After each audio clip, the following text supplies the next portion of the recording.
L'economia del Veneto torna a crescere, trascinata dall'aumento dei consumi interni e dal trend positivo dell'export. Segno più per il settore manifatturiero, in crescita anche i servizi, che sembrano aver lasciato alle spalle gli anni della crisi. Ancora in sofferenza il settore edilizio. A scattare la fotografia è l'ufficio studi della sede veneziana della Banca d'Italia, che ha analizzato l'andamento congiunturale 2015. Sta avanzando un po' tutto.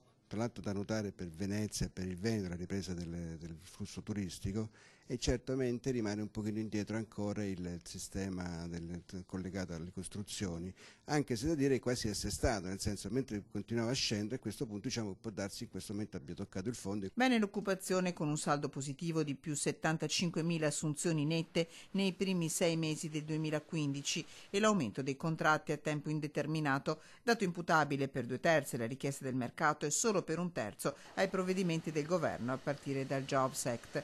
Una fiducia palpabile nei consumatori e nelle famiglie, che sono tornate ad affacciarsi al mercato immobiliare alla ricerca di una casa, certificata da un aumento di nuove erogazioni di mutui di oltre il 60%.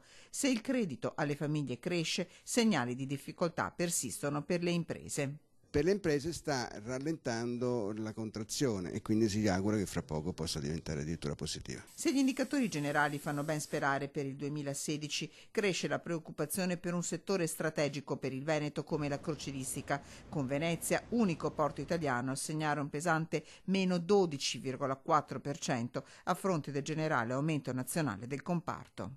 Quello che danneggia il sistema probabilmente è questa lunghezza del dibattito, perché i crocieristi, chi organizza le crociere ha bisogno di programmare e ovviamente il perdurare dell'incertezza rende difficile la programmazione, per cui anche se non ci fossero provvedimenti qualcuno a un certo punto decide di non venire semplicemente perché non è in grado di programmare con certezza.